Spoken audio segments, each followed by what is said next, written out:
Bienvenidos a Somos 30 Millones, pláticas con los candidatos. Como ustedes saben, somos 30 millones de jóvenes y seremos un elemento crucial para las próximas elecciones, ya que significamos el 45% del poder del voto. El día de hoy tenemos a Felipe Calderón, del Partido de Acción Nacional. Bienvenido. Gracias, Ilana, me da mucho gusto estar aquí. Muchas gracias por venir. Vamos a tener el día de hoy varias preguntas, inquietudes que hemos reunido de diferentes jóvenes que representan a estos 30 millones, que hemos reunido entre MTV, entre Tu Roca es Votar y entre loscandidatos.com. Me parece muy bien. ¿Vamos con la primera? Vamos. Hola, mi nombre es Vera Flores y mi pregunta es, ¿cuál es el error más grande de tu juventud y qué hiciste para resolverlo?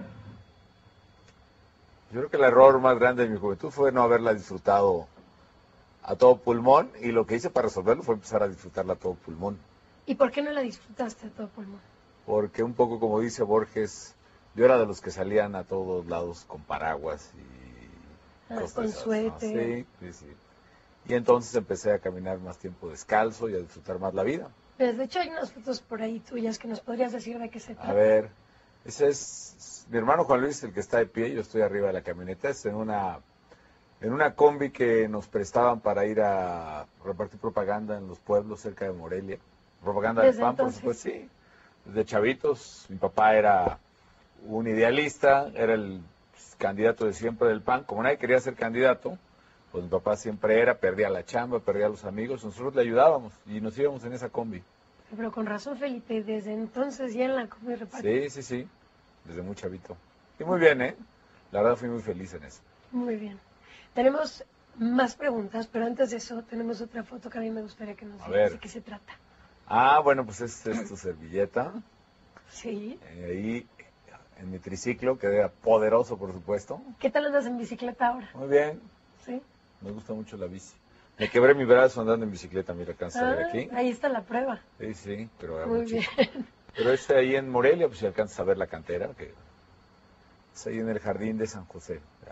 Oye, ¿ya hay otra fotografía más? A ver. Bueno, eso es con el Papa, con Juan Pablo II, cuando alguna vez que vino a México, yo era presidente del PAN, ella es mi esposa Margarita, y bueno, pues estuvimos muy cerca y pudimos platicar ahí 2-3 palabritas. Muy bien. Muy bien. Es una foto que queremos mucho, ¿cierto? No, nos mandaste de todo. Muchas gracias. La verdad es que yo no fue acá los de... Bueno. Yo la bola. Vamos con otra de las preguntas del público. Muy bien. ¿Cómo harías para que la educación no solo fuera un derecho para todos, sino que esta además fuera de calidad? Bueno, primero la parte de cobertura, ¿no? Hoy 1 de cada 2 estudiantes de prepa no tienen lugar y 4 de cada 5 en universidad no tienen lugar. Entonces, en lugar de andar gastando en muchas cosas que no son prioritarias, en lugar de hacer un tren bala de México a Tijuana, por ejemplo, como alguien sugiere, yo voy a invertir más bien en espacios educativos. Y la calidad es un problema más que de dinero, de incentivos. Es decir, los maestros, por ejemplo, quieren ganar más dinero y tienen todo el derecho de hacerlo. Pero la sociedad, el gobierno, los padres de familia, los jóvenes están interesados en que la universidad o las clases sean de calidad.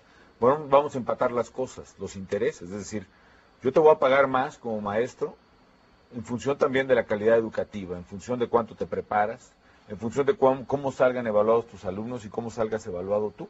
Entonces necesitamos un acuerdo entre maestros, padres de familia y gobierno para elevar la calidad educativa en base a incentivos correctos. Tú págale más a quien verdaderamente se comprometa más. Tú estudiaste en un colegio de maristas, ¿cierto? Sí. ¿Cómo eran tus maestros en la escuela?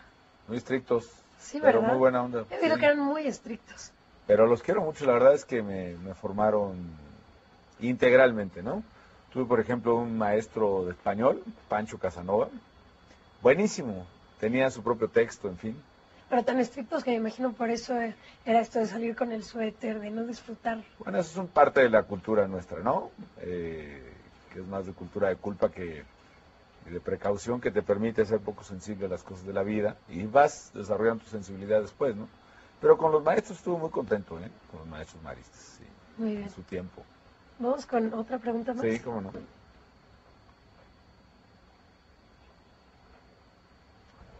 Yo quiero saber cómo vas a hacer para que la música y la educación musical en las escuelas tenga la misma importancia que tienen otras materias como las matemáticas, el español, historia, ciencias naturales, biología, etcétera, desde kinder hasta prepa. Varias cosas tenemos. Ahí tiene que ver con todo el tema de cultura. Y yo creo que uno de los problemas que estamos teniendo como mexicanos es que nuestra gran riqueza cultural no está siendo acompañada con un apetito cultural. Y el apetito cultural tiene que ver con lo que esta niña está diciendo. ¿Tú crees que falta un apetito cultural? No lo desarrollamos, lo inhibimos precisamente porque no le damos importancia a la cultura en la educación, ni siquiera en el aprecio social, ¿no? Todavía en México pesa mucho el prejuicio de que quien, por ejemplo, quiere estudiar artes, pues algo tiene, ¿no? De plano, o se entiende que el que se va a dedicar a estudiar música... Pero ¿cómo está eso de las artes? ¿A qué te refieres? Me refiero que hay un prejuicio social que subaprecia, digamos, o deprecia más bien, la cultura y la música, las artes en general. O sea, ¿tú sí dejarías que tus hijos No, pues, estudien libremente por artes? supuesto, y no solo eso, fomento que verdaderamente hagan lo que quieran en la vida. Pero veo con preocupación que en la sociedad mexicana se desarrolló un prejuicio que subvaloró las artes, es decir, quien estudiaba artes era porque de plano parecía que no tenía remedio en las cosas que eran de éxito, ¿no? De ser abogado o ser contador, ¿no? Entonces, si estudiaba artes era un caso de sospecha ¿Tú para los aprendiste a padres. tocar algún instrumento? Claro, también. ¿Qué cosa? Tocaba guitarra y armónica. Ah, ¿de Además, estudiantina? ¿tienes una por ahí? No, teníamos un grupo ahí en la prepa con, bueno, en una de las clases precisamente de la prepa. ¿Rock o pop? No, cantaba Trova cubana. baladas y trova cubana, claro Sé que que sí. te gusta la trova cubana. Sí, la trova cubana en sus meros tiempos, cuando la primera vez que vino Silvio Rodríguez a México, estábamos metidos ahí. La trova, sí, ya un buen, Playa Girón y Yo te doy una canción y cosas así. ¿La trova era el rock de aquel entonces?